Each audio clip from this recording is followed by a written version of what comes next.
Praise the Lord, beloved brothers and sisters. இயேசுவின் திருநாமத்திற்கு எப்போதுமே மிக ஸ்தோத்திரம். நான் உங்கள் ஜோஷுவா கேனன் ஸ்ட்ரீம்லேருந்து பேசுகிறேன். இப்போது லாஸ்ட் வீக் வந்து அப்போஸ்தலர் பாலோட இன்ட்ரோ, பைபிள் ஸ்டடி இன்ட்ரோ போட்டிருப்போம். அதெல்லாம் பார்த்துருக்குறீங்க, ரொம்ப சந்தோஷம். அண்ட் உங்கள் சப்போர்ட்டுக்கும் ரொம்ப சந்தோஷம், உங்கள் ப்ரேயருக்கும் ரொம்ப சந்தோஷம். ஸ்டில் எங்கள் மினிஸ்ட்ரியை வந்து உங்கள் ப்ரேயரில் ஹோல்ட் பண்ணுங்கள். அண்ட் இந்த வீக்கோட பைபிள் ஸ்டடி டைட்டில் வந்து அப்போஸ்தலர் பாலோட பர்த், அவரோட பர்த்து அண்ட் அவரோட யூத் டேஸ். ஸோ இந்த டைட்டில் வந்து இந்த வார பைபிள் ஸ்டடியாக இருக்க போது பவுலின் குழந்தை மற்றும் வாலிப பருவம், இதுதான் இந்த வாரம் டைட்டில். அண்ட் அப்போஸ்தலர் பாலோட இந்த ஹிஸ்ட்ரி பைபிள் ஸ்டடியில் கண்டினியூ ஆகும். ஸோ எல்லோரும் பாருங்கள் அண்ட் ஹிஸ்ட்ரியை தெரிஞ்சுக்கோங்க. அண்ட் காடோட கிரேட்னஸ் ஆன் அப்போஸ்தலர் பால், காட் மினிஸ்டர், அந்த காட் சர்வன்ட் கோபால் பால் அவர்கள் இந்த பைபிள் ஸ்டடி எடுத்துகிட்டு இருக்காங்க. ஸோ அந்த வீடியோஸ் தான் நாங்கள் அப்லோட் பண்ணியிருக்கோம், பாருங்கள். அண்ட் அப்போஸ்தலர் பாலோட ஹிஸ்ட்ரி தெரிஞ்சுக்கோங்க. இன்னொரு முக்கியமான விஷயம், அப்போஸ்தலர் பாலோட இன்னொரு நேம் வந்து ராஜதூதன். ஸோ அந்த ராஜதூதன்ற பேரில் தான் வந்து இந்த பைபிள் ஸ்டடி புக்காக இருக்குது. ஆத்தர் வந்து கோபால் பால் அவர்கள் தான். பைபிள் ஸ்டடி யார் எடுத்தாரோ அவர் தான் இதுக்கு ஆத்தராக எடுத்திருக்காரு, புக்கும் போட்டிருக்காரு. ஸோ இதுதான் அந்த புக்கு, ராஜதூதன்.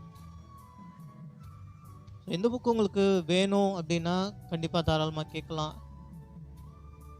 அண்ட் இந்த பைபிள் ஸ்டடி குறித்து எதனா கொஸ்டின்ஸ் இருந்தால், டவுட் இருந்தால் கண்டிப்பாக கமெண்ட்டில் வந்து நீங்கள் உங்கள் கண்டென்ட் மென்ஷன் பண்ணலாம், உங்கள் கொஸ்டின்ஸை மென்ஷன் பண்ணலாம், நான் உங்களுக்கு ரிப்ளை பண்ணுவோம். ஸோ இந்த ராஜதூதன் பைபிள் ஸ்டடியில் தான் இன்ட்ரோ லாஸ்ட் வீக் போட்டிருந்தேன். இன்றைய டாபிக் வந்து அப்போஸ்தலர் பவுலோட பர்த் அண்ட் யூத் டேஸ், குழந்தை பருவம் அண்ட் வாலிப பருவம் பற்றி இன்றையோட பைபிள் ஸ்டடி. ஸோ அந்த வீடியோ போட்டிருக்கோம், பாருங்கள். அண்ட் ஸ்டில் எங்கள் மினிஸ்ட்ரியை உங்களோட ப்ரேயரில் ஹோல்ட் பண்ணுங்கள். Praise the Lord. இயேசு என்ற திருநாமத்திற்கு எப்போதுமே மிக ஸ்தோத்திரம். ஆமென். அப்போஸ்தலர் 22:1-3 இதை மட்டும் சேர்த்து வாசிக்கலாம், பிறகு சகோதரர் ஒவ்வொரு வசனத்தையும் வாசிப்பார். சகோதரரே, பிதாக்களே, நான் இப்பொழுது உங்களுக்கு சொல்ல போகிற ஞானத்தை செவிப்படுத்தீர்களாக என்றார். அவன் எதிரே பாஷையிலே தங்களுடனே பேசுகிறதை அவர்கள் கேட்ட பொழுது அதிக அமைதலாக இருந்தார்கள். அப்பொழுது அவன், நான் யூதன், சிலிசியா நாட்டிலுள்ள தர்சு பட்டணத்திலே பிறந்து இந்த நகரத்திலே கமாலியலின் பாதத்தருகே வளர்ந்து முன்னோர்களுடைய வேத பிரமாணத்தின்படியே திட்டமாய் ஒதுக்கப்பட்டு இன்றைய தினம் நீங்கள் எல்லோரும் தேவனை குறித்து வைராகியம் உள்ளவர்களாய் இருக்கிறது போல நாமும் வைராகியம் உள்ளவர்களாய் இருந்தேன். பரிசுத்த ஆவியானவர் தாமே வாசித்த இந்த வசனத்தை நமக்கு ஆசீர்வதித்து கொடுத்து பவுலுடைய வேதாராய்ச்சியை ஆசீர்வதிப்பாராக. கடந்த வாரத்திலே நாம் வேதாராய்ச்சி ஆரம்பித்தோம். கடந்த வாரத்திலே முன்னுரையாக பவுலுடைய சரித்திரத்தை எழுதின ஒரு டாக்டரை குறித்து பார்த்தோம். அந்த டாக்டர் தான் லூக்கா. விசேஷமான ஒரு பெரிய காரியத்தை லூக்கா செய்தார். அதுதான் பவுலுடைய சரித்திரம். நாம் என்ன பார்த்தோம்? லூக்கா பவுலோடு கூட ஊழியம் செய்ததினால் தான் கண்டவை, அங்கே பார்த்த அற்புதங்கள், அடையாளங்கள், பவுலை குறித்ததான எல்லா விவரங்களையும் அவர் தெளிவாக எழுதினார். இதே லூக்கா எழுதின சுவிசேஷத்தை எழுதினார். இந்த அப்போஸ்தல நடவடிக்கைகளை இரண்டாம் பிரபந்தம் என்று அழைக்கிறார், இரண்டாம் புஸ்தகம் என்று அழைக்கிறார். நாம் கடந்த வாரத்திலே பார்த்தோம். அப்போஸ்தலர் நடவடிக்கைகள் முதல் அதிகாரம் 2வது வசனத்திலே முதலாம் பிரபந்தத்தை உண்டு பண்ணினேன். அந்த முதலாம் பிரபந்தம் கடிதம் அல்லது சுவிசேஷம் லூக்கா எழுதின சுவிசேஷத்தை சொல்லுகிறார். ஆகவே இந்த லூக்காவை குறித்து கடந்த வாரத்திலே பார்த்தோம். இவர் கிரேக்க குலத்திலே பிறந்தவர், புறஜாதியான ஒரு டாக்டர். ஆண்டவராகிய இயேசு கிறிஸ்துவை தன்னுடைய எழுத்தின் மூலமாக தொட்டவர் என்று கடந்த வாரத்திலே பார்த்தோம். ஆண்டவராகிய இயேசு கிறிஸ்துவை குறித்து நடந்த சம்பவங்கள் எல்லாவற்றையும் குறித்து அவர் கேள்விப்பட்டு, அநேகரிடத்திலே கேள்விப்பட்டு விசாரித்து ஆராய்ச்சி செய்து எழுதினதுதான் லூக்கா எழுதின சுவிசேஷம். ஆனால் அப்போஸ்தலர் நடவடிக்கைகளை எப்படி எழுதினார் என்றால், பவுலோடு கூட இருந்தார், பவுலோடு கூட ஊழியம் செய்தார். ஆகவே தன்னால் நேரடியாக கண்ணால் கண்டவற்றை தெளிவாக எழுதினார். அதுதான் பவுலுடைய சரித்திரம். லூக்கா இல்லை என்றால் பவுலுடைய சரித்திரம் அறிந்திருக்கவே முடியாது. ஆகவே இந்த காரியங்களை குறித்து கடந்த வாரத்திலே முன்னுரையாக நாம் பார்த்தோம். இன்றைக்கு பவுலுடைய குழந்தை பருவத்தை பார்க்க போகிறோம். பவுலுடைய குழந்தை பருவத்திலிருந்து ஆரம்பித்து பவுலுடைய மரணம் வரையிலே நாம் தியானிக்க போகிறோம். கர்த்தருக்கு சித்தமானால் எத்தனை வகுப்புகள் போகிறதோ எனக்கு தெரியாது, ஆவியானவர் நடத்துகிறார். பவுலுடைய மரண காலம் வரையிலே நாம் தெளிவாக வேதத்திலிருந்து அநேக ரகசியங்களை பார்க்க போகிறோம். முதலாவதாக இன்றைக்கு பவுலுடைய குழந்தை பருவம். பவுல் யார்? பவுல் தன்னை குறித்து நிருபங்களிலே அநேக காரியங்களை சொல்லுகிறார். அப்போஸ்தலர் நிருபத்திலேயும் சொல்லுகிறார். இங்கே ஒரு யூதன் என்று சொல்லுகிறார், அடுத்து பரிசேயன் என்று சொல்லுகிறார்,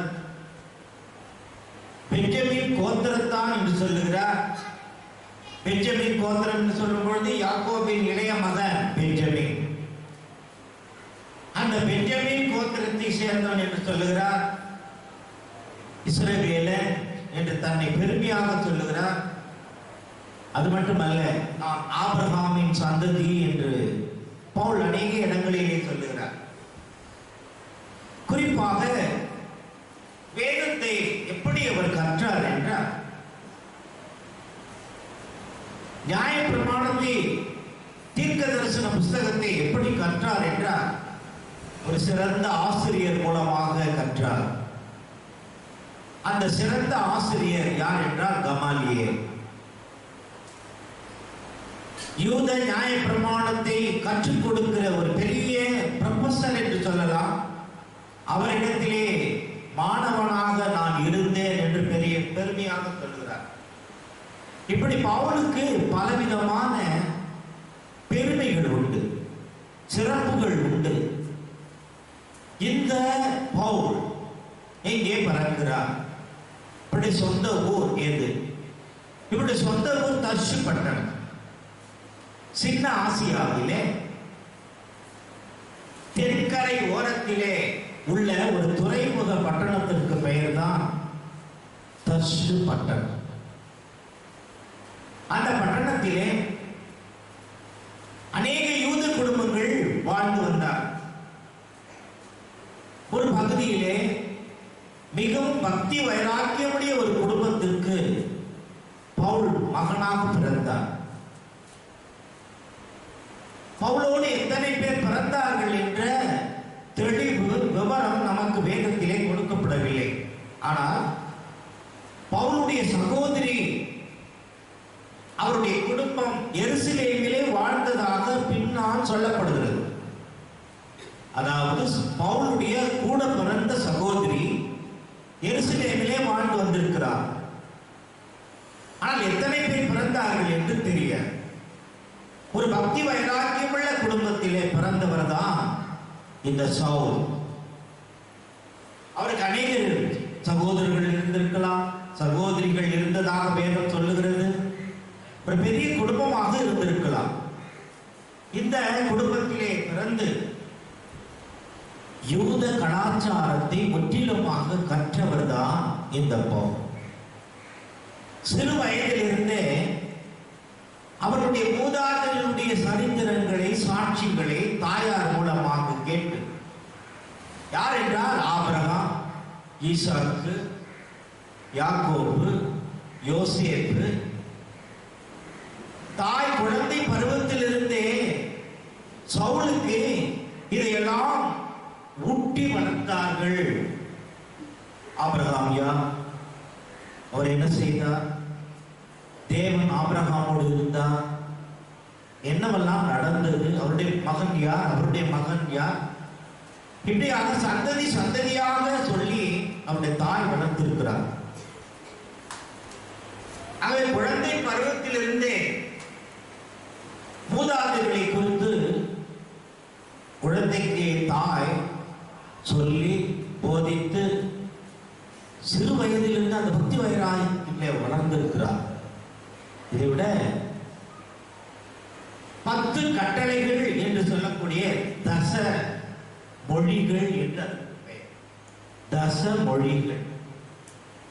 இந்த தச மொழிகளை சிறு வயதிலிருந்தே மனப்பாடமாக சொல்ல வேண்டும். அவன்தான் யூதன். பவுல் இந்த தச மொழிகளை, அதாவது 10 கட்டளைகளை சிறு வயதிலிருந்தே மனப்பாடமாக சொல்ல வேண்டும். அதாவது ஒரு மந்திரம் போல சொல்ல வேண்டும். அநேகர் மந்திரங்களை சிறு வயதிலிருந்தே கற்றுக் கொடுப்பார்கள்.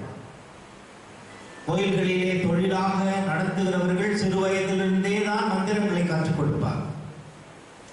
அதுபோல சவுல் என்கிற குழந்தை சிறு வயதிலிருந்தே எல்லாவற்றையும் மனப்பாடமாக சொல்லுவதற்கு தாய் அவர்களை அதிகமாக உற்சாகப்படுத்துவார்கள், கட்டாயப்படுத்துவார்கள். நாம பிள்ளைகளை எப்படி வளர்க்கிறோம்? சிறு வயதிலிருந்து எதை சொல்லி வளர்க்கிறோம்? யோசித்து பாருங்க. சவுலுடைய தாயார் சிறு வயதிலிருந்தே அந்த யூத மதத்தினுடைய கொள்கைகள், யூத மதத்தினுடைய தத்துவங்கள் எல்லாவற்றையும் சிறு வயதிலிருந்தே சொல்லி வளர்ந்திருக்கிறார். அவருடைய மூதாதையருடைய சாட்சிகளை சிறு வயதிலிருந்தே சொல்லி வளர்ந்திருக்கிறார். ஆகவேதான் சவுல் அவ்வளவு பக்தி வைராக்கியம் உள்ளவனாக, நியாயப்பிரமாணத்திலே பக்தி வைராக்கியம் உள்ளவனாக மாறி இருக்கிறார். நாம நம்ம பிள்ளைகளுக்கு என்ன கற்றுக் கொடுக்கிறோம்?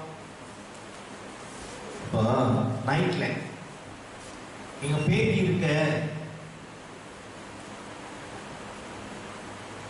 நான் என் மனைவி படுத்துக்கிற பெட்ல, எங்க ரூம்ல தான் அது வந்து படுத்துக்கணும். தாத்தா நான் உங்க கூட படுத்துக்கிறேன். மாமா படுத்துக்கும்போது தாத்தா ஒரு நல்ல கதை சொல்லுங்க. கேட்குறாங்களா இல்லையா? கேட்குறாங்களா இல்லையா? தாத்தா கிட்ட கேட்குறாங்க, அப்பா கிட்ட கேட்குறாங்க, அம்மா கிட்ட கேட்குறாங்க. நான் என்ன சொல்றேன்னா, என்கிட்ட கேட்டுதான் நான் சொல்றேன். என் பிள்ளைகள் வளரும் பொழுது என்கிட்ட தான் என்ன கேட்பாங்க? கதை சொல்லு.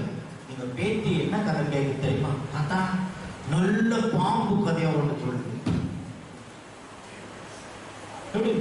ஏமா பாம்பு கதை இருக்குமா?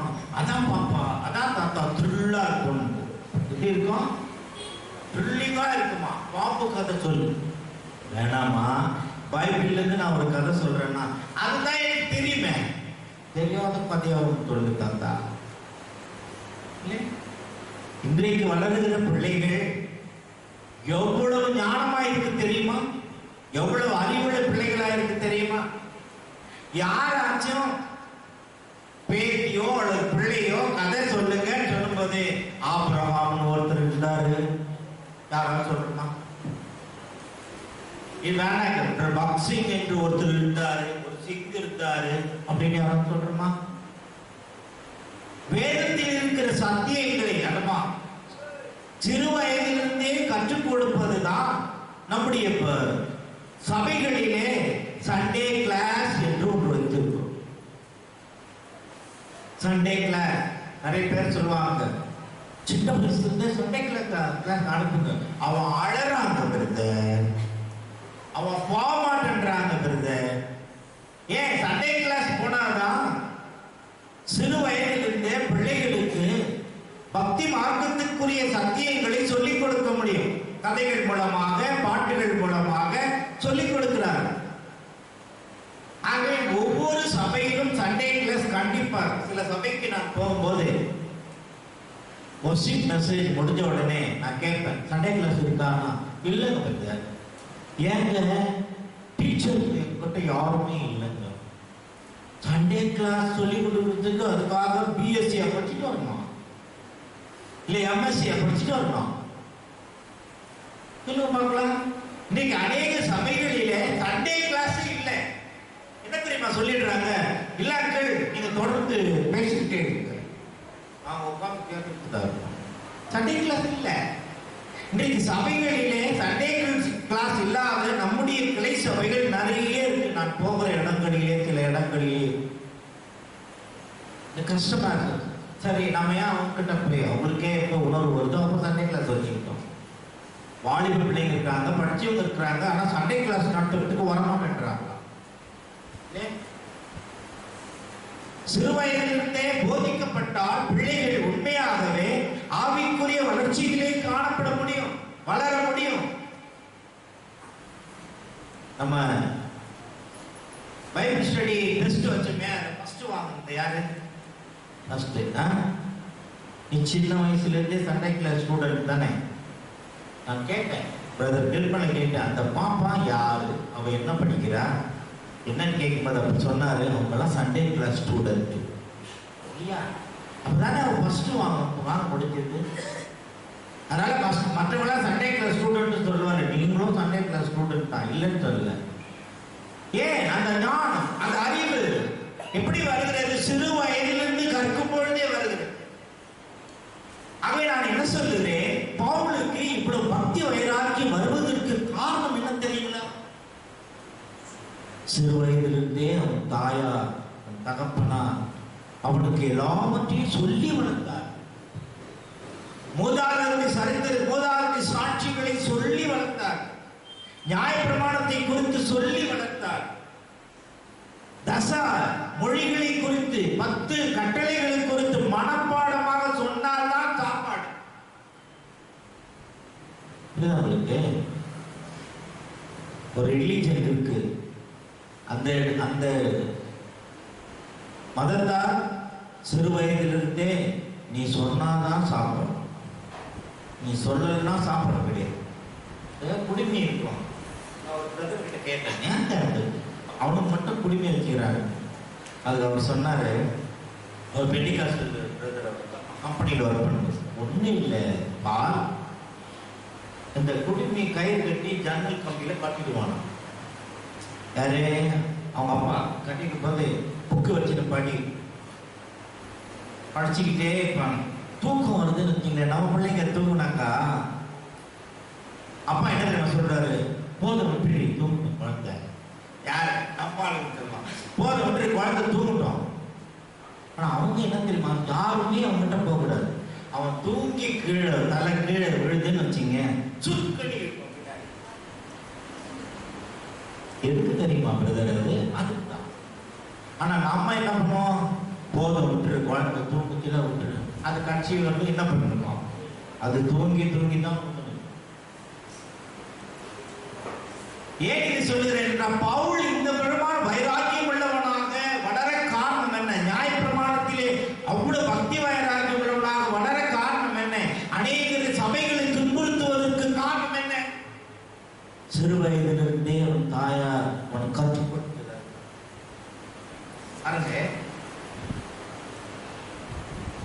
எபிரேய பாடசாலைக்கு முதலாக குழந்தை பருவத்திலே பவுல் முதலாக தாய் தகப்பன் தன் வீட்டிலே கற்றுக் கொடுப்பது மட்டுமல்ல, முதல்ல எபிரேய பாடசாலைக்கு அனுப்புறார். இந்த எபிரேய பாடசாலை எபிரேய மொழியை கற்றுக்கொள்வது. அதை பாடசாலைக்கு அனுப்பினார். இந்த எபிரேய பாடசாலை எங்க இருக்கிறது? ஜெப ஆலயம் எங்கே இருக்கிறதோ அதற்கு உள்ளே இருக்குதான் அந்த எபிரேய மொழியை கற்றுக்கொள்கிற பாடசாலை. ஏன் எபிரேய மொழியை அவன் கற்றுக்கொள்ள வேண்டும்? அவனுடைய தாய் தகப்பனுடைய நோக்கம் என்ன? ஆகமங்கள் எல்லாம் எபிரேய மொழியிலே தான் எழுதப்பட்டிருக்கு. கவனிங்க, பழைய பாட்டில் இருக்கிற முதல் 5 ஆகமங்கள் எபிரேய மொழியில தான் இருக்கு. அப்படியானால் என் மகன் எபிரேய மொழியை கற்றுக்கொண்டால்தான் அவன் அந்த 5 ஆகமங்களை கற்க முடியும். ஏன்னா பவுலுடைய தாய்மொழி, நல்ல கவனிங்க, பவுலுடைய தாய்மொழி அரமிக் மொழி. அரமிக். ஆண்டவராக இயேசு கிறிஸ்துவினுடைய தாய்மொழியும் அரமிக். ஆகவே என்ன நடக்கிறது? முதலாவதாக எபிரேய பாடசாலைக்கு அனுப்புகிறார்கள். எபிரேய மொழியை கற்பது. தாய்மொழி வேற. இப்ப கற்றுக்கொள்ளக்கூடிய மொழி எதற்காக? பழைய பாட்டிலே ஆகமங்கள் 5ஐயும் தீர்க்க தரிசன புத்தகங்களையும் படிக்க வேண்டும். அது முக்கியமானது. ஆகவே எபிரேய மொழியை கற்க வேண்டும் என்று சொல்லி எபிரேய பாடசாலைக்கு அனுப்பினார்கள். இந்த பாடசாலை எங்கே இருக்கிறது?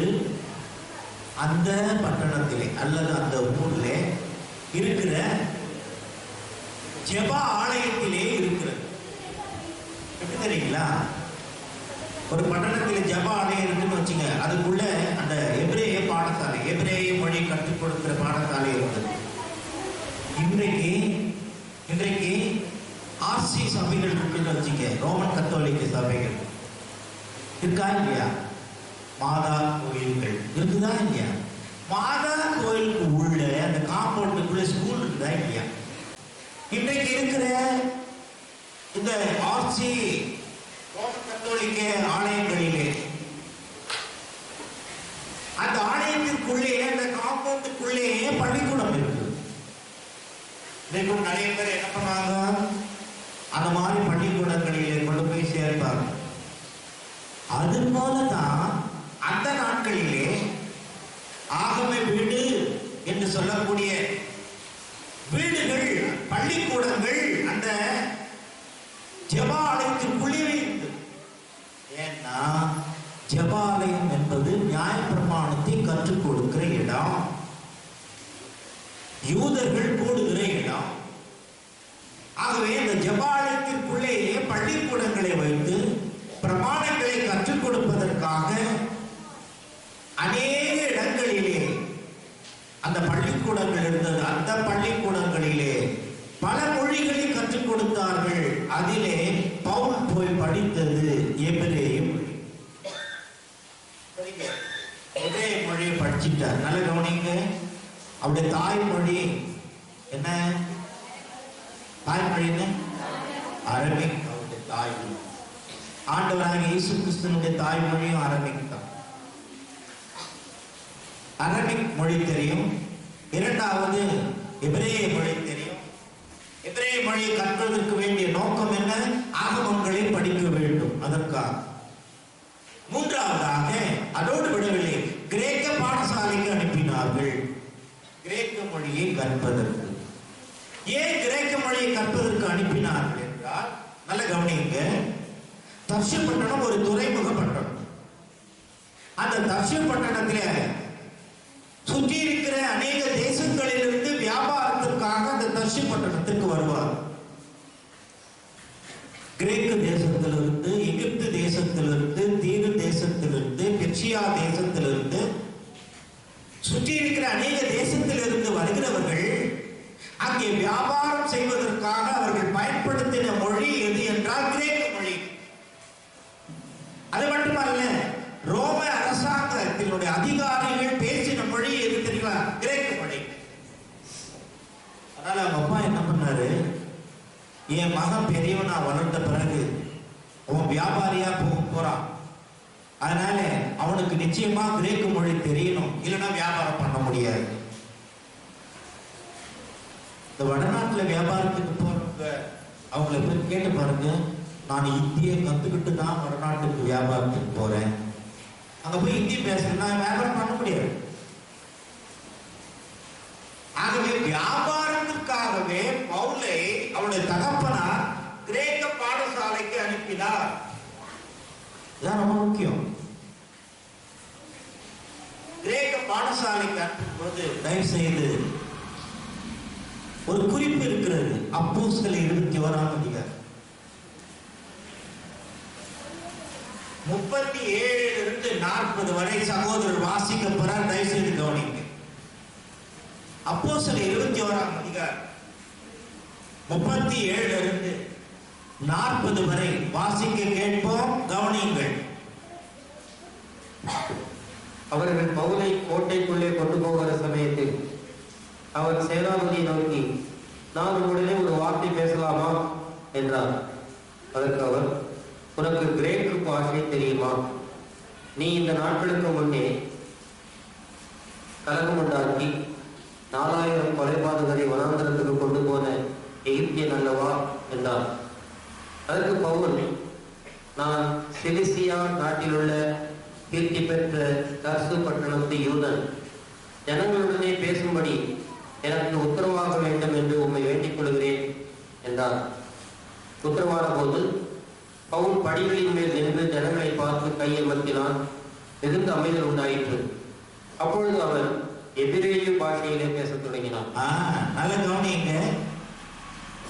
அந்த அரசாங்க அதிகாரிகளிடத்திலே என்ன பாஷை பேசினார்? என்ன பாஷை பேசினார்? கிரேக்க பாஷையை பேசினார். அந்த அதிகாரியிடத்திலே என்ன கேட்கிறார்? நல்ல கவனிங்க. சேனாதிபதியை நோக்கி, நான் உடனே ஒரு வார்த்தை பேசலாமா என்ற பதத்தை கிரேக்க பாஷையிலே பேசுறார். உடனே அவன் திரும்பி பார்க்கிறான்.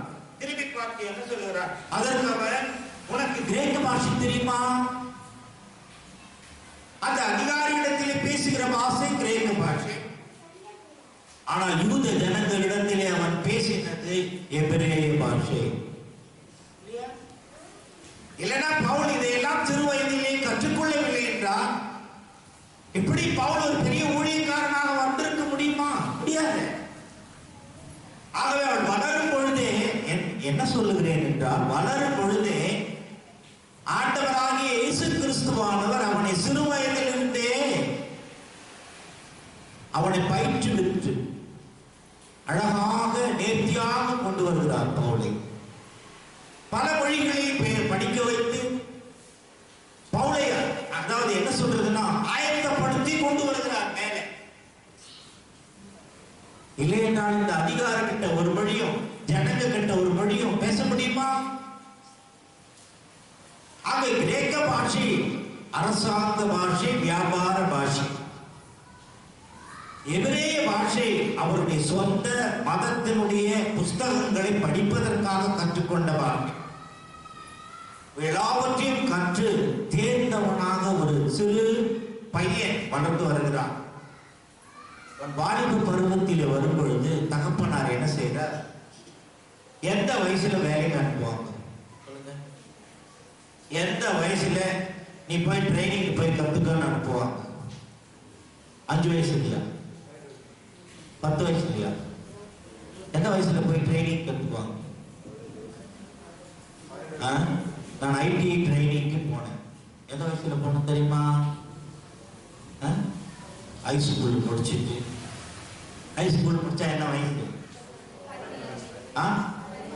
18 17 கரெக்டா? நீங்க +2 படிச்சதை சொல்றீங்களா? நான் SSLC வரலாம் படிச்சேன். அதை முடிச்ச உடனே ஒரு வருஷம் டிராமா போட்டுட்டேன். என்ன போட்டுட்டேன்? கிராமத்துல இருந்து வந்தவங்களாம் டிராமா போடாம யாருமே இருக்க மாட்டாங்க. எங்க அண்ணனும் டிராமா போட்டவர் தான், எங்க மாமாவும் டிராமா போட்டவர் தான், நானும் டிராமா போட்டேன். ஒரு வருஷம் அதை கழித்து போச்சு. அப்புறமா எங்க அப்பா பார்த்தாரு, இவன் இப்படியே விட்டா இவன் டிராமாவே போட்டு இருப்பான், இவன் ட்ரைனிங் அனுப்பி. அதே வேலூர்ல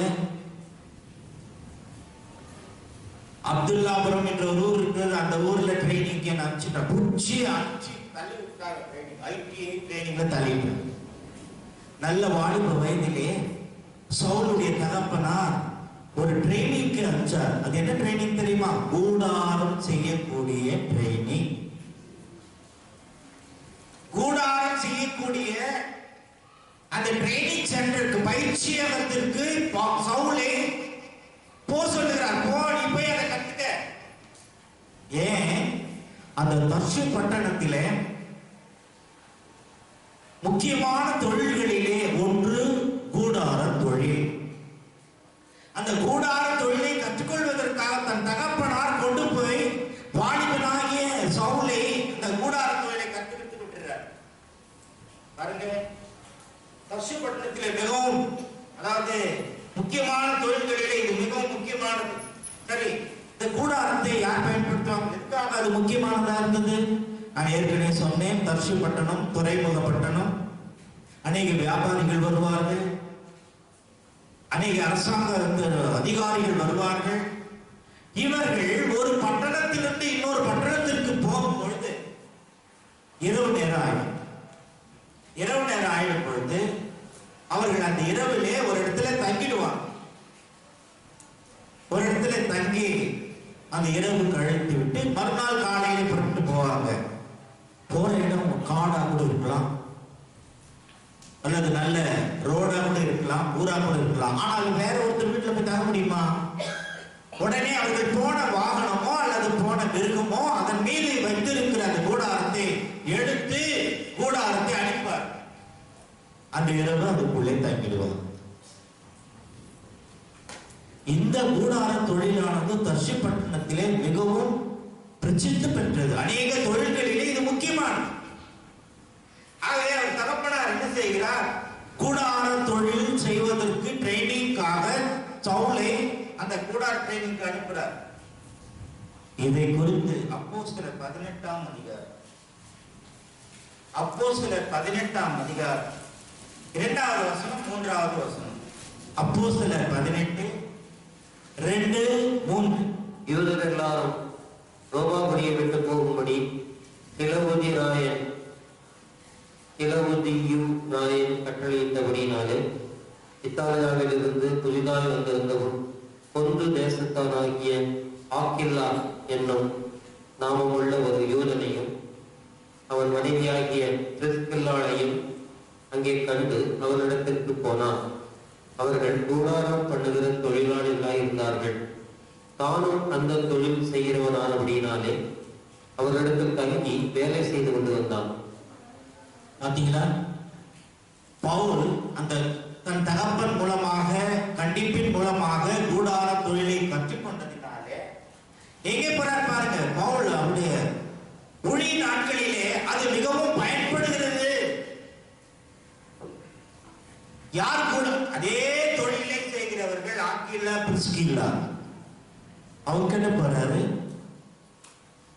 அவர்களுக்கு சுவிசேஷத்தையும் சொல்றாரு. அதே நேரத்தில் அவங்களோடு கூட சேர்ந்து கூடார தொழிலும் செய்கிறார். ஆக்கில்லா பிரிஸ்கில்லா அவர்கள் கூடார தொழில் செய்கிறவர்கள். அவர்கள் கூடார தொழில் செய்கிறவர்களா இருந்தார்கள். நானும் அந்த தொழில் செய்கிறவனானபடியினாலே அவர்களிடத்திலே தங்கி வேலை செய்து கொண்டு வந்தார். பாத்தீங்களா?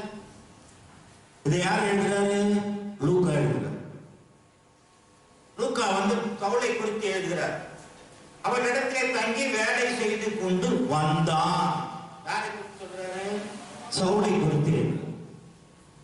ஆக சிறு வயதிலிருந்து அவர் கற்றது, அவர் கற்ற தொழில், அவர் கற்ற மொழி, பிற்காலத்திலே அதுதான் அவருக்கு சிறந்ததாக காணப்பட்டது. பாருங்க, 1 கொரிந்தியர் 4ஆம் அதிகாரம் 12வது வசனத்திலே பவுல் என்ன சொல்றார்? 1 கொரிந்தியர் 4ஆம் அதிகாரம் 12வது வசனம். எங்கள் கைகளினாலே வேலை செய்து பாடுபடுகிறோம், கையப்பட்டு ஆசிரியப்படுகிறோம், துன்பப்பட்டு சகிக்கிறோம். என்ன சொல்ற பாத்தீங்களா? எங்கள் கைகளினாலே வேலை செய்து பாடுபடுகிறோம், வையப்பட்டு ஆசீர்வதிக்கிறோம், துன்பப்பட்டு சகிக்கிறோம். ஆகவே பவுல் இந்த சொல்லுகிறார், எங்கள் கைகளினாலே வேலை செய்கிறோம், எங்கள் கைகளினாலே வேலை செய்கிறோம், வேலை செய்து கொண்டே நாங்கள் ஊழியம் செய்கிறோம். இதைத்தான் பவுல் தொடர்ந்து சொல்லிக் கொண்டே வருகிறார். 1 தெசலோனிக்கேயர் புத்தகம் 2ஆம் அதிகாரம், 1 தெசலோனிக்கேயர் புத்தகம் 2ஆம் அதிகாரம் 9வது வசனத்தை வாசிக்க கேட்போம். சகோதரரே, நாங்கள் பட்ட பிரயாசமும் வருத்தமும் உங்களுக்கு ஞாபகமாயிருக்கும். உங்களில் ஒருவருக்கும் பாரமாயிராதபடிக்கு இரவும் பகலும் நாங்கள் வேலை செய்து தேவனுடைய சுவிசேஷத்தை உங்களிடத்தில் பிரசங்கித்தோம். நல்ல கவனிங்க, இந்த வசனம் என்ன சொல்லுகிறது? ஒருவனுக்கும் நாங்கள் பாரமாயிராதபடிக்கு இரவும் பகலும் நாங்கள் வேலை செய்து தேவனுடைய சுவிசேஷத்தை உங்களிடத்திலே பிரசங்கித்தோம். ஆகவே பவுல் தான் கற்றுக்கொண்ட ஒரு தொழிலை, ஒரு எங்கே போனாலும் அந்த தொழில் எங்கே நடக்கிறதோ அங்கே போவார், அங்கே போய் வேலை செய்வார். வேலை செய்து மற்றவர்களுக்கு பாரமா இல்லாதபடிக்கு அவர் வேலை செய்து கொண்டே தேவனுடைய சுவிசேஷத்தை பிரசங்கித்துக் கொண்டும் வந்தார். இதுதான் மிக முக்கியமான காரியம். இப்போ தயவு செய்து இப்போ ஒரு காரியத்தை குறித்து நாம் பார்க்கணும். அது என்ன தெரியுங்களா? வேலை செய்து கொண்டு ஊழியம் செய்யலாமா? அது ஊழியமா? அது அங்கீகரிக்கப்படுகிறதா? அல்லது வேலையை விட்டுவிட்டு ஊழியம் செய்வது அது அங்கீகரிக்கப்படுகிறதா? இந்த இடத்துல தயவு செய்து கொஞ்சம் அவுட் ஆஃப் சப்ஜெக்டுக்கு போறோம். பவுல் என்ன சொல்லுகிறார்? அவருடைய கூடார தொழிலை, தான் கற்றுக்கொண்ட தொழிலை குறித்து என்ன சொல்லுகிறார்? நாங்கள் யாருக்கும் பாரமா இல்லாதபடிக்கு இரவும் பகலும் நாங்கள் வேலை செய்து தேவனுடைய சுவிசேஷத்தை உங்களிடத்திலே பிரசங்கித்தோம். இதான் வசனம். சரிங்க. அப்போஸ்தலர் 26ஆம் அதிகாரம் 16வது வசனம். அப்போஸ்தலர் 26ஆம் அதிகாரம் 11வது வசனம். சகல ஜெபவாதங்களிலும் நான் அவர்களை அநேக தரம் தண்டித்து 16 நீ 26:16 இப்பொழுது நீ எழுந்து காலூன்றி நெல். நீ கண்டவைகளையும் நான் உனக்கு தரிசனமாகி காண்பிக்கப் போகிறவர்களையும் குறித்து உன்னை ஊழியக்காரனாகவும் சாட்சியாகவும் ஏற்படுத்துகிறதற்காக உனக்கு தரிசனமானேன். தயவு செய்து கவனிங்க. இது அநேகருக்கு கேள்விக்குறி. ஒரு ஊழியக்காரர் வேலை செய்யாமல் ஊழியம் செய்யலாமா, அல்ல வேலை செய்து கொண்டு ஊழியம் செய்யலாம்? வேதம் என்ன சொல்லுகிறது? வேதம் என்ன சொல்லுகிறது தெரியுங்களா? அவரவர்கள் அழைப்பை பொறுத்துதான் ஊழியம். அவரவர்கள் அழைப்பை பொறுத்துதான் ஊழியமே. உங்களை எப்படி அழைத்தார்? பவுலை எப்படி அழைத்தார்? மற்றவர்களை எப்படி அழைத்தார்? இங்கே வேதத்தில் என்ன பார்க்கிறோம்? நீ எழுந்து காலூன்றி நீர், என் கட்டளைகளையும் நான் உனக்கு தரிசனமாக காண்பிக்க போகிறவர்களை குறித்து உன்னை ஊழியக்காரனாகவும் சாட்சியாகவும் ஏற்படுத்துவதற்காக உனக்கு தரிசனமானே. பவுலுடைய அழைப்பு பாருங்க எப்படி இருக்கிறது. இரண்டாவதாக ரோமருக்கு நிருபம் 1ஆம் அதிகாரம் 1 வசனம். ரோமர் 1:1 தயவு செய்து வாசிக்க கேட்போம். இயேசு கிறிஸ்துவின் ஊழியக்காரனும் அப்போஸ்தலன் ஆகும்படி அழைக்கப்பட்டவனும் தேவனுடைய சுவிசேஷத்திற்காக பிரித்தெடுக்கப்பட்டவனும் ஆகிய பவுல். இயேசு கிறிஸ்துவுக்காக அழைக்கப்பட்டவன், தேவனுடைய சுவிசேஷத்திற்காக பிரித்தெடுக்கப்பட்டவன், அப்போஸ்தலனாகும்படி அழைக்கப்பட்டவன். ஆகவே ஒவ்வொருவருடைய அழைப்பை பொறுத்துதான் அவர்கள் ஊழியமே அடங்கியிருக்கிறது. பவுல் எப்படி அழைத்தார்? பவுல் வேலை செய்து கொண்டே ஊழியம் செய்வதற்காக அழைப்பார். அதனால பவுலை யாரும் ஊழியக்காரன் சொல்லலையா? அப்ப வேலை செய்து கொண்டே ஊழியம் செய்கிறவர்கள ஊழியக்காரன் சொல்லக்கூடாதா? வேதத்தில் என்ன சொல்கிறது? நல்ல கவனிங்க. ஒரு கூடார தொழிலை எங்கே போனாலும் செய்து தானே சம்பாதித்து தானே சாப்பிட்டு மற்றவர்களுக்கு பாரமா இல்லாத சவுல் அவருடைய அழைப்பை குறித்து இங்க என்ன சொல்றாரு? அப்போஸ்தலனாகும்படி அழைக்கப்பட்டவனும் தேவனுடைய சுவிசேஷத்திற்காக பிரித்தெடுக்கப்பட்டவனும் ஆகிய சவுல். அப்போ அழைப்பு எப்படி இருக்கிறது? அவரை அழைத்த தேவனுக்கு அவர் எப்படி இருக்கிறார்? நல்ல கவனித்து பாருங்கள். வேலை செய்து கொண்டே ஊழியம் செய்வது வேதத்திலே அங்கீகரிக்கப்படுகிறது. அவரும் ஊழியக்காரர் தான். அவர் என்ன ஊழியக்காரர்? வேலைக்கு போறாரு. வேலைக்கு போற போய் ஊழியக்காரர் சொல்லலாமா? தப்பு. பைபிள் அப்படி சொல்லலையே. வேலை செய்து கொண்டு ஊழியம் செய்யக்கூடாதுன்னு பைபிள் இருக்கா? இல்லையே. பவுலுடைய அழைப்பு அப்படி. யார் யாருக்கு எப்படி அழைப்பு இருக்கிறதோ அந்த அழைப்பை பேசிக், அதாவது அடிப்படையாக கொண்டதுதான் ஊழியம். தயவுசெய்து ரோமருக்கு நிருபம் 15ஆம் அதிகாரம், ரோமர் 15, 16, 16, ரோமர் 15, 16 வாசிக்கிறது. அப்படி இருந்தும் சகோதரரே, புறஜாதியாராகிய பலி பரிசுத்த ஆவியினாலே பரிசுத்தமாக்கப்பட்டு தேவனுக்கு பிரியமான பலியாகும்படிக்கு நான் தேவனுடைய சுவிசேஷ ஊழியத்தை நடத்தும் ஆசாரியனாய் இருந்து புறஜாதிகளுக்கு இயேசு கிறிஸ்துவினுடைய ஊழியக்காரனாகும் பொருட்டு தேவன் எனக்கு அளித்த கிருபையினாலே உங்களுக்கு ஞாபகப்படுத்தும்படிக்கு இவைகளை நான் அதிக தைரியமாய் எழுதுகிறேன். இது ரோமர் எழுதுறோம், பவுலே எழுதுது. அவர் அங்க என்ன சொல்கிறார்? கிறிஸ்துவினுடைய ஊழியக்காரனாக பொருட்டு தேவன் எனக்கு அளித்த கிருபையினாலே உங்களுக்கு ஞாபகப்படுத்தும்படி இவைகளை நான் அதிக தைரியமாய் எழுதுகிறேன்.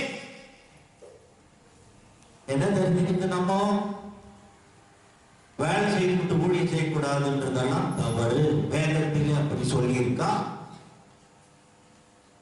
அவரவர்கள் அழைப்பு பொருள்.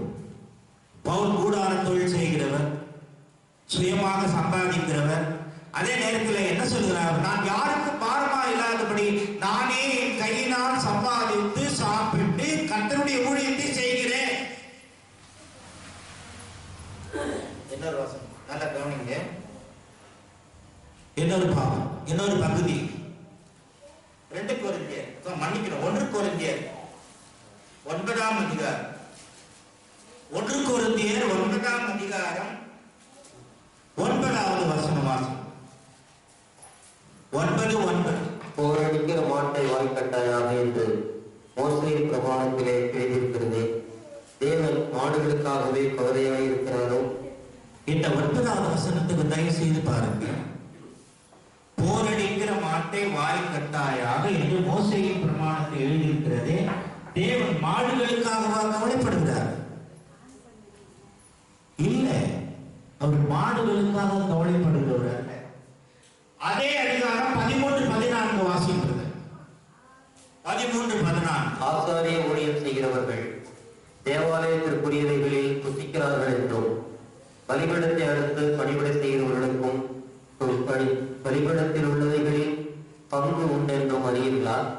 அந்தபடியே சுவிசேஷத்தை அறிவிக்கிறவர்களுக்கு சுவிசேஷத்தினாலே பிழைப்பு உண்டாக வேண்டும் என்று கர்த்தரும் கட்டளையிட்டிருக்கிறார். எவ்வளவு அழகா சொல்லிட்டார் பாருங்க. என்ன சொல்றார்? நான் ஒரு விதமான அழைப்பை பெற்று நான் ஊழியம் செய்து கொண்டிருக்கிறேன். மோசேயினுடைய வார்த்தை என்ன சொல்லுகிறது? போரடிக்கிற மாட்டை வாய் கட்டாயாக என்று சொல்லி இருக்கிறது. அதற்குதான் அவர் என்ன சொல்றார்? ஆசாரிய ஊழியம் செய்கிறவர் தேவாலயத்திற்குரியவர்களை புசிக்கிறார்கள் என்றும் பலிபீடத்தை அடுத்து பணிவிடை செய்கிறவர்கள் பலிபீடத்தில் உள்ளவைகள் பங்கு உண்டு என்றும் அறியீர்களா? யாரை குறித்து சொல்லுகிறார்? பழைய ஏற்பாட்டுடைய ஆசாரியர்களை குறித்து சொல்லுகிறார். ஆசாரிய ஊழியத்துக்கு வந்தவுடனே அவனுடைய போஷிப்பு எல்லாம் அந்த தேவாலயம் தான். அதுதான் மையமாக வைத்து அடுத்த வசனத்துல என்ன சொல்றார்? அந்தபடியே சுவிசேஷத்தை அறிவிக்கிறவர்களுக்கு சுவிசேஷத்தினாலே பிழைப்பு. யார் ஒருவர் கர்த்தருடைய ஊழியத்தை விசுவாசித்து அதற்காக உழைக்க வேண்டும் என்று சொல்லி உலக பிரகாரமான வேலையை விட்டு வந்தாலும் சரி, உலக பிரகாரமான தொழிலை விட்டு வந்தாலும் சரி, பவுல் என்ன எழுதுகிறார்? அவர்களுக்கு பிழைப்பு எதனாலே? சுவிசேஷத்தை அறிவுகளுக்கு சுவிசேஷத்தினாலே படைப்பு உண்டாக வேண்டும் என்று கர்த்தரும் கட்டளையிடுகிறார். எந்த சபையிலே அவர்கள் ஊழியம் செய்கிறார்களோ அந்த சபையின் மூலமாகத்தான் அவர்களுடைய பிழைப்பு. என்ன அர்த்தம்? உலக பிரகாரமான வேலை எதுவும் செய்யாமல் கர்த்தருடைய ஊழியத்தையே செய்கிறவர்கள், கர்த்தருடைய ஊழியத்திற்கு தன்னை முற்றிலுமாக ஒப்புக் கொடுக்கிறவர்கள். அப்ப கர்த்தருடைய ஊழியத்தை செய்கிறவர்கள் கர்த்தருடைய வீட்டிலிருந்தே போஷிக்க வேண்டும். கர்த்தருடைய வீட்டிலிருந்தே அவர்களுக்கு எல்லா தேவைகளும் சந்திக்கப்பட வேண்டும். இதுதான் இந்த அடிப்படையை வைத்துதான் பக்சிங் அவர்கள் இந்த தரிசனத்தை உண்டாக்கினார். வேலையை விட்டு வந்தவர்கள், தொழிலை விட்டு வந்தவர்கள், அவர்களும் ஊழியக்காரர்கள் தான். வேலையை செய்து கொண்டு கர்த்தருடைய ஊழியத்தை செய்கிற பவுலை போன்றவர்களும் ஊழியக்காரர்கள் தான். இதற்கு பவுல் என்ன சொல்றார் தெரியுமா? தயவு செய்து 1 தீமோத்தேயுவின் புத்தகம் 5ஆம் அதிகாரம் 18வது வசனம். 1 தீமோத்தேயுவின் புத்தகம் 5ஆம் அதிகாரம் 18வது வசனம். தயவு செய்து எல்லாரும் வாசிக்க கேட்போம்.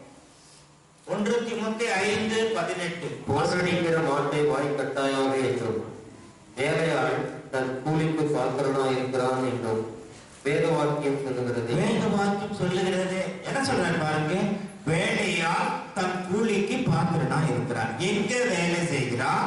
திராட்சை தோட்டத்தில. திராட்சை தோட்டம் மீது கர்த்தருடைய சபை. கர்த்தருடைய சபையிலே வேலை செய்யும் பொழுது கர்த்தருடைய சபையிலே இருக்கிற வேலையாள் எதற்கு பாத்திரனா இருக்கிறான்? கூலிக்கு பாத்திரனா என்று வேதம் சொல்லுகிறது. இதான் பவுல் சொல்றதான பெரிய காரியம். இங்க பாருங்க, 1 கொரிந்தியர்ல என்ன பார்த்தோம்? 9ஆம் அதிகாரம். 1 கொரிந்தியர் 9ஆம் அதிகாரம்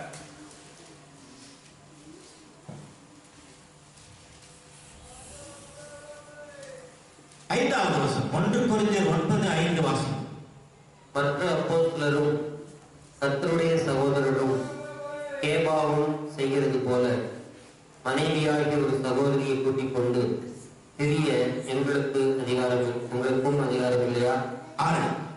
அல்லது கைத்தொழில் செய்யாதிருக்கிறதற்கு எனக்கும் பர்னபாவுக்கும் மாத்திரம்தானா அதிகாரம் இல்லை? என்ன சொல்றாரு பாத்தீங்களா? அங்க என்ன சொல்றாரு பவுல்? என்ன சொல்றாரு பாருங்க. ஒரு ஊழியக்காரன் என்றால் அநேகர் என்ன நினைக்கிறாங்க? கல்யாணமே ஆகக்கூடாது. போன பைபிள் ஸ்டடியிலே நான் பார்த்தேன், கல்யாணமே ஆகக்கூடாது. அதுதான் பவுல் என்ன சொல்றாரு. ஏன் பேதுரு மட்டும் கல்யாணம் ஆனவர், நான் கல்யாணம் ஆகாதுவேன்? ஏன் நானும் பேதுரு மாதிரி ஒரு மனைவி கட்டிக்கிட்டு வாழ்கிறதா கேட்கிறாரு. அது நான் கண்டிப்பா அது நான் கல்யாணமே பண்ணக்கூடாது, நான் கட்டாயமா இல்லை. அதே போல அவர் என்ன சொல்றாரு பாருங்க.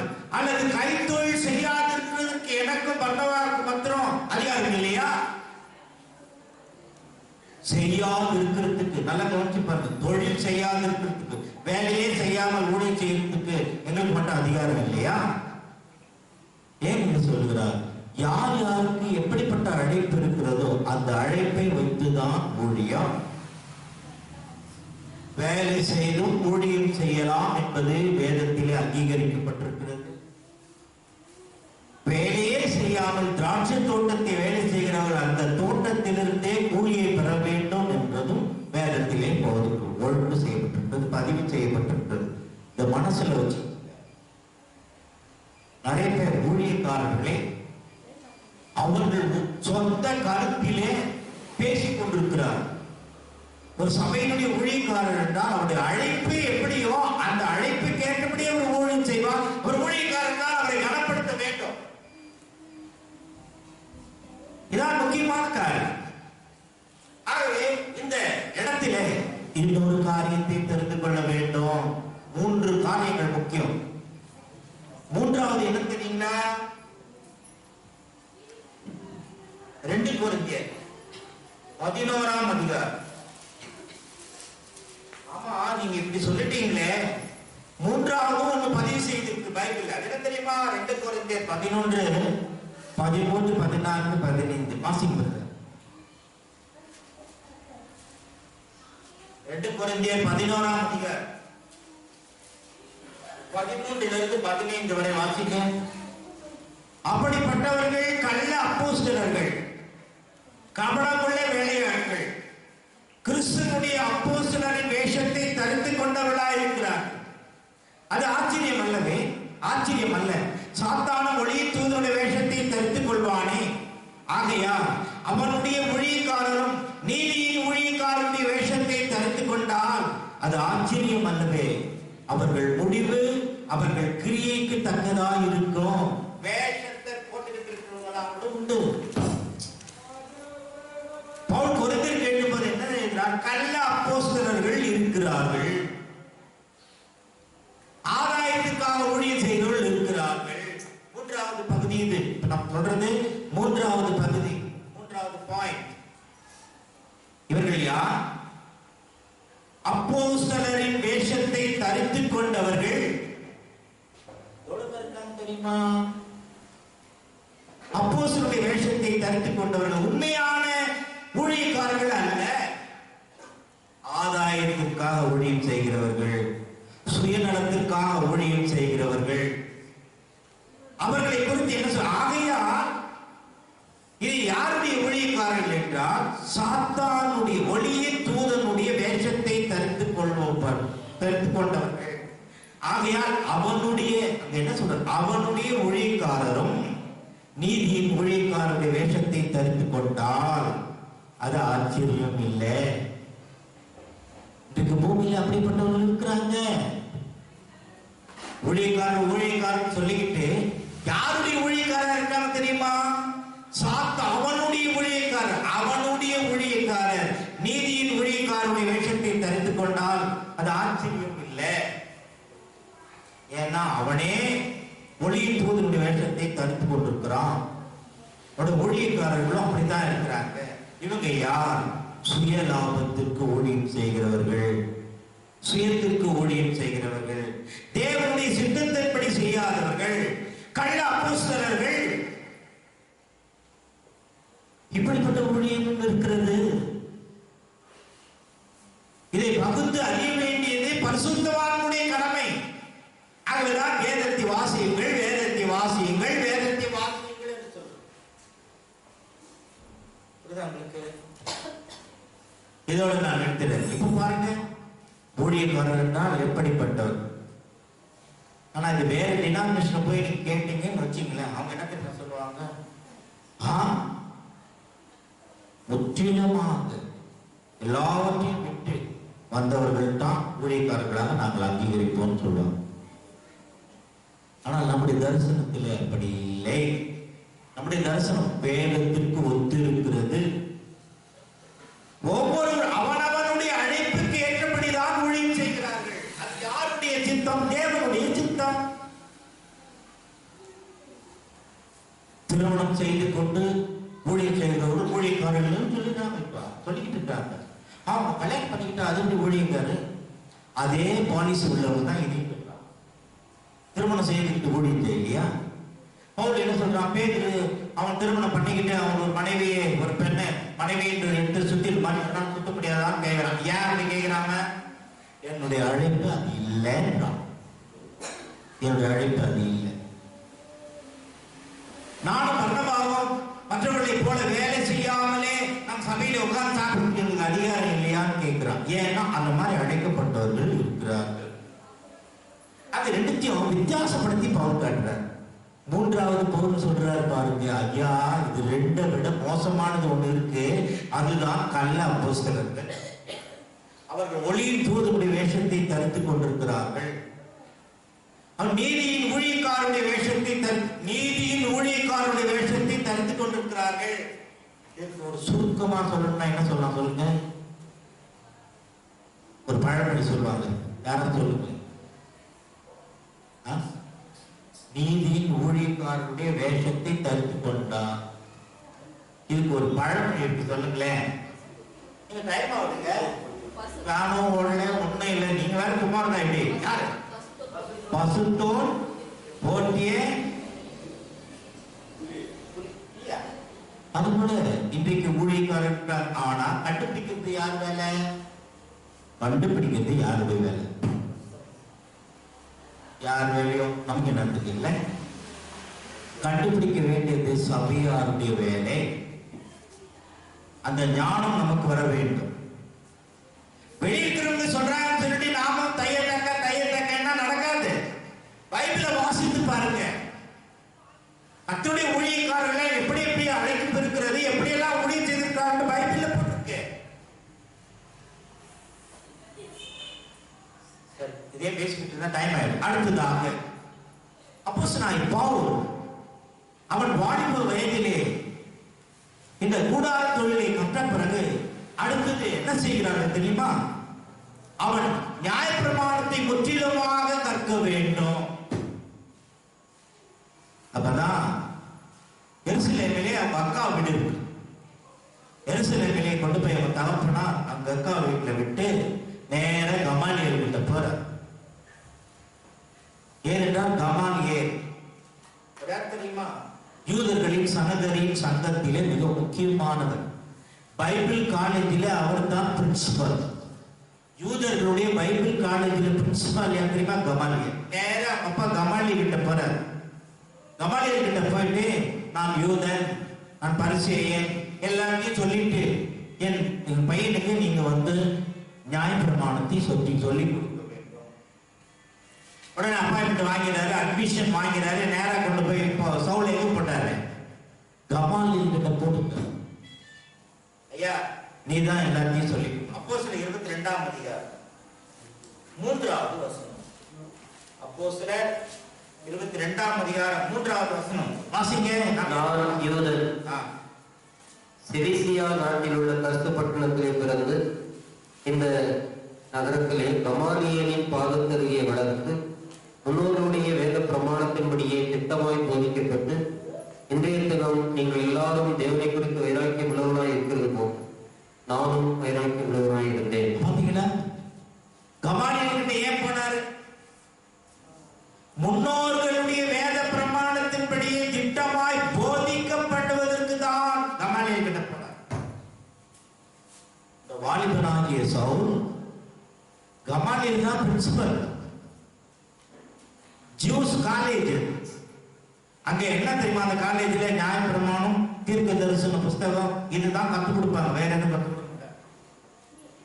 அவைகள் எல்லாத்தையும் போய் திட்டமாய் போதிக்கப்பட்டு இன்றைய தினம் நீங்கள் எல்லாரும் தேவனை குறித்து வைராக்கியம் உள்ளவர்களாக இருக்கிறது போல நானும் வைராக்கியம் உள்ளவனாய் வளர்க்கப்பட்டேன் இருந்தேன்.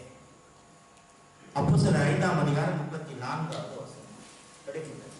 அப்போஸ்தலர் 5:34 வசனம். அப்பொழுது சகல ஜனங்களாலும் கனம் பெற்ற நியாய சாஸ்திரியாகிய கமாலியேல் என்னும் பெயர் கொண்ட ஒரு பரிசேயன் ஆலோசனை சங்கத்தில் எழுந்திருந்து அப்போஸ்தலரை சற்று நேரம் வெளியே கொண்டு போக சொல்லி. யார் தெரியுமா இந்த கமாலியேல்? வாத்தியார் மட்டும் இல்ல, ப்ரொஃபசர் மட்டும் இல்ல, அவர் நியாய சாஸ்திரி. யூதர்களின் சங்கத்திலே, ஆலோசனை சங்கத்திலே நியாய சாஸ்திரி. அவர் ஒரு பரிசேயன். அந்த ஆலோசனை சங்கத்திலே அவர் பேசுவதற்கு உரிமை உள்ள மனுஷன். அவங்கள்ட்ட தாங்க போனாரு சவுல் கற்றுப்பது, பிரமாணங்களை போனார். கடைசியாக இந்த வாலிபனாகிய சவுல் ஒரு பெரிய வாக்கியத்தை பெற்றிருந்தார். அது என்ன வாக்கியம் தெரியுமா? ரோம பிரஜா ஸ்லாக்கியம், சிட்டிசன் ஆஃப் ரோமன். இப்ப நம்மலாம் என்ன சொல்லுவாங்க? Indian citizen of Indian. நம்மலாம் இந்திய பிரஜைகள். ஆனா பவுல் நல்ல கவனிங்க, அவன் ஒரு யூதன், பரிசேயன். ஆனாலும் கூட அவன் ரோம பிரஜா ஸ்லாக்கியத்தை பெற்றிருந்தான். எப்படி? அப்போஸ்தலர் 22ஆம் அதிகாரம், அப்போஸ்தலர் 22ஆம் அதிகாரம் 27, 28 ரெண்டு வசனங்களையும் வாசிக்கிறேன். அப்போஸ்தலர் 22, 27, 28. அப்பொழுது சேனாதிபதி பவுலினிடத்தில் வந்து, நீ ரோமனா? எனக்கு சொல் என்றான். அதற்கு அவன், நான் ரோமன் தான் என்றான். சேனாபதி பிரதியுத்தரமாக, நான் மிகுந்த திரவியத்தினாலே இந்த ஸ்லாக்கியத்தை சம்பாதித்தேன் என்றான். அதற்கு பவுல், நானும் இந்த ஸ்லாக்கியத்திற்குரியவனாக பிறந்தேன்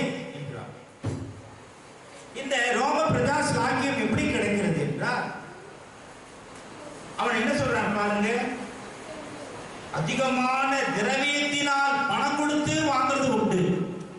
ஆனால் சவுலுடைய தகப்பனார் ரோம அரசாங்கத்திலே வேலை செய்ததினாலே ரோம அரசாங்கம் அவர் ஓய்வு பெறும் பொழுது ஒரு வீட்டை அவருக்கு கொடுத்து ரோம பிரஜா ஸ்லாக்கியத்தை கொடுப்பாங்க. புரியுதா? என்ன எல்லாம் டிஸ்டர்ப் ஆயிட்டீங்க? புரியுதா? ரோம பிரஜா ஸ்லாக்கியம் எப்படி கிடைக்கும் தெரியுமா?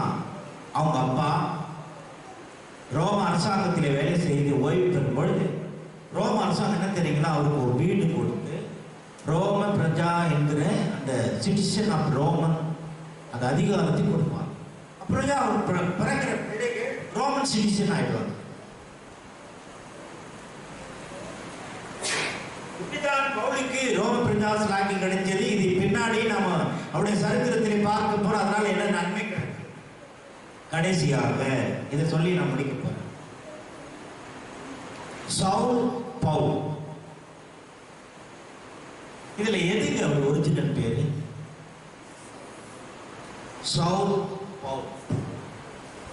நிறைய பேர் என்ன பண்ணுவாங்க, தப்பு தப்பா பிரசங்கம் பண்ணுவாங்க. எப்படி பிரசங்கம் பண்ணுவாங்க தெரியுமா? சவுலா இருந்தவர் பவுலாக மாறினார். நீங்க கேட்டிருக்கீங்களா இல்லையா? சவுலாக இருந்தவர் பவுலாக மாறினார். எப்ப மாறினார்னு கேட்க, ரட்சிக்கப்பட்ட பிறகு அவர் பவுலாக மாறினார். ரட்சிக்கப்படாததுக்கு முன்னாடி அவர் சவுலாக இருந்தார். இது தப்பான உபதேசம். நல்ல கவனிங்க. இதை மனசுல நீங்க வச்சுக்கிட்டாங்க, யார் கேட்டாலும் நீங்க சொல்லணும். நிறைய பேர் என்ன தெரியுமா போதிக்கிறாங்க, சவுலாக இருந்தவர் பவுலாக மாறினார். எப்படிங்க மாறினார்? ரட்சிக்கப்பட்ட உடனே சவுல் போயிடுச்சு, பவுல் வந்துச்சு. பர்னபாவுக்கு ஒரு பேர், எபிரேய பெயர் யோசே, கிரேக்க பெயர் பர்னபா. அதனால அவர் ரட்சிக்கப்பட்ட பிறகு பர்னபாவை பார்த்தாரா? இல்ல. அவருடைய ஊழியத்தை பார்த்து, சபையின் மேல் உள்ள ஒரு பற்றை பார்த்து அப்போஸ்தலர்கள் என்ன பேர் வச்சாங்க தெரியுங்களா? ஆறுதலின் மகன் என்று சொல்லக்கூடிய அர்த்தம் கொள்ளக்கூடிய பர்னபா என்று பெயர் வைத்தார். பர்னபா என்றால் என்ன? ஆறுதலின் மகன். அது என்ன மொழி? கிரேக்க மொழி. ஆனால் எபிரேய மொழியில் அவருக்கு என்ன பேர்? யோசே. சில நேரங்களிலே இப்படி பெயரை சபைகளிலே மாற்றி வைப்பது உண்டு. அதுவே வழக்கமாக மாறிவிடுகிறது. இந்த சவுல் பவுல், சவுல் என்பது எபிரேய மொழி. நல்ல கவனிங்க. அவன் தாய் தகப்பன்கள் கூப்பிடுறது, சொந்தக்காரர்கள் கூப்பிடுறது சவுல் சவுல் சவுல். ஏன்? அவன் பெஞ்சமின் கோத்திரத்திலிருந்து வந்ததுனாலே அவங்க தாத்தா முப்பாட்டன் அப்பாட்டன் யாருன்னா ஒருத்தர் பேருக்கு தான் பார்ப்பாங்க. இவங்க அப்பா அம்மா என்ன பண்ணாங்க, சவுல் இப்படி ஒரு ராஜா இருக்கிறார் இல்லையா, அவன் யார்? அவனும் பெஞ்சமின் கோத்திரத்தான் தானே. அப்ப என்ன பண்ணாங்க, அப்போ பேர் வைக்கும் பொழுது அவனோட முப்பாட்டனார் பேரை வச்சிருவாங்க. நம்ம கிராமத்தில் எப்படி தெரியுங்களா, பெரியசாமி, கந்துசாமி, பொன்னுசாமி. இங்க கிராமத்துல நீங்க போனீங்களே, கிராமத்துல ஒரு 10 பேராவது சாமி சாமின்னு இருப்பான். கேட்டு பாருங்க, அவங்க உங்க தாத்தா பெரியசாமி, நான் சின்னசாமி, என்ன அந்த சாமி இந்த சாமி. எங்க பாட்டி என்ன பண்ணாங்க, எங்க அப்பாவுடைய அம்மா எனக்கு என்ன பேர் வச்சாங்க தெரியுங்களா, கோபால்சாமி. ஏங்க அப்படி வச்சாங்கன்னாக்கா எங்க தாத்தா பெரியசாமி, அதனால எனக்கு கோபால்சாமி. எங்க அம்மா சொன்னாங்க, இந்த சாமிக்கு மேல வைக்காது, கோபா அவளுக்கு அதோடு கூப்பிடணும். சாமிக்கு மேல் கூப்பிட்ட நான் வீட்டிலேயே தேக்க மாட்டேன். அதுல இருந்து எப்படி கூப்பிடுறது கிடையாது. எங்க அத்தையும் அப்படி கூப்பிடுறது கிடையாது, எங்க பாட்டியும் அப்படி கூப்பிடுறது. ஏன்? மூதாதையர்கள் தாத்தா பாட்டை முப்பாட்டை யாருன்னா பேர் இருந்தா அந்த பேரை வச்சிருவாங்க. ஆனா நம்ம சபையில் இன்னைக்கு யார் பேர் வைக்கிறாங்க? யார் பேர் வைக்கிறாங்க? ஞானஸ்தானம் கொடுத்து அவர் பேரை முருகன் வச்சுங்களேன், பேர் மாத்திடுவாங்க. என்ன பேர் கொடுப்பாங்க? பைபிள் ஒரு பேர் எடுத்து தீமோத்தேயு, பவுல், இல்லைன்னா வேற தீத்து, இல்லை சாலமோன், டேவிட், இல்லை இப்படி பேர் வச்சுறாங்க. ஏன் நம்ம அப்படி பேர் வைக்கிறோம்னாக்கா, பைபிள்ல மூதாதையர்கள் பரிசுத்தவான்களுடைய பெயரை வைக்கிறோம். சவுல் என்கிற பெயர் நல்ல கவனிங்க, அவருடைய மூதாதையருடைய பெயர் எபிரேய பெயர். என்பது என்ன பெயர் தெரியுமா? நல்ல கவனிங்க. அந்த நாட்களிலே ரோம அரசாங்கத்தினுடைய மொழி லத்தீன் மொழி. லத்தீன் மொழியினுடைய பெயர் தான் பவுல். வீட்டுல கூப்பிடுறது சவுல். லூக்கா எழுதிட்டு வரும்போது முதல்ல லூக்கா சவுல் சவுல்னு எழுதிட்டு வந்த லூக்கா அதன் பிறகு பவுல் பவுல் பவுல் எழுத ஆரம்பிச்சிட்டார். இது பாஷையே தவிர அவர் ரட்சிக்கப்பட்டதனால சவுலா இருந்தவன் பவுலா மாறிட்டான் என்று பிரசங்கம் பண்றது தவறு. சவுல் என்பது ஒரு மொழி, பவுல் என்பது ஒரு மொழி. சவுல் என்பது எபிரேய மொழி, பவுல் என்பது லத்தீன் மொழி. அது அந்த நாட்டினுடைய மொழி. ஆகவே இந்த மொழியிலே தான் அவரை அழைக்க ஆரம்பித்தார். கடைசியாக அப்போஸ்தலர் 13ஆம் அதிகாரம் 9வது அப்போஸ்தலர் 13ஆம் அதிகாரம் 9வது எவ்வளவு தெளிவா இருக்கு பாருங்க. நான் வாசிக்கிறேன், கவனிங்க. அப்பொழுது பவுல் என்று சொல்லப்பட்ட சவுல் பரிசுத்த ஆவியினால் நிறைந்தவனாய் அவனை உற்று பார்த்து, என்ன போட்டிருக்காங்க? பவுல் என்று சொல்லப்பட்ட சவுல் பரிசுத்த ஆவியினால் நிறைந்தவனாய் அவனை உற்று பார்த்து. ஆக இது இங்க எது ரட்சிக்கப்பட்ட பேர் சொல்லுங்க, யாராவது சொல்ல முடியுமா? இந்த பேர் தான் ரட்சிக்கப்பட்ட பேரு, இந்த பேர் ரட்சிக்கப்பட்ட பேர் சொல்ல முடியுமா? சொல்ல முடியாது. ஏன்? என்ன சொல்லியிருக்கிறது? என்று சொல்லப்பட்ட சவுல் தான். ஆகவே அநேகர் பவுலை சவுலாக மாற்ற, சவுலை பவுலாக மாற்றி மாற்றி மாற்றி பிரசங்கம் பண்ணுவாங்க. அது தயவு செய்து அதை ஏற்றுக்காது. சவுல் என்பது ஒரு பாஷை, பவுல் என்பது ஒரு பாஷை. ஆகவேதான் லூக்கா இதை எழுதி கொண்டு வரும்பொழுது முதலிலே சவுல் சவுல் என்று சொல்கிறார். ஆண்டவரே சவுலே சவுலே நீ ஏன் துன்பப்படுகிறாய்? அதன் பிறகு சவுலே சவுல் சொல்லலையா? அவர் சொல்லியிருக்கிறார். ரட்சிக்கப்பட்ட பிறகு கூட சொல்லியிருக்கார். ஆனால் இது ரட்சிக்கப்பட்டவனுடைய பேரு, இது ரட்சிக்கப்படாத பேர். நிறைய பேர் சொல்லுவோம் சவுல் அவன் தாழ்மையே இல்லாதவன், அவன் தேவனுக்கு கீழ்ப்படியாதவன். அதனால அந்த பேர் மாறி போய் பவுல் ஆயிடுச்சு. பவுல் என்றால் சிறியவன், தாழ்மை உள்ளவன், இப்படி கூட பிரசங்கம் பண்றாங்க. தயவு செய்து இதை மனசுல வச்சுக்கீங்க. இப்படி எல்லாவற்றையும் படித்த இந்த பவுல் ஒரு வைராக்கியம் உள்ளவனாக மாறினான். மதத்திலே மிகவும் பக்தி உள்ளவனாக மாறினான். அதை குறித்து யாராவது ஒன்று சொன்னால் உடனே குதித்து எழுந்துகிறவனாக, கோபம் உள்ளவனாக, துன்புறுத்தவனாக மாறினான். அடுத்த வாரத்திலே தொடர்ந்து பவுலை குறித்து நாம் தியானிப்போம். கர்த்தர் தாமே கொடுத்த இந்த வார்த்தைகளை நமக்கு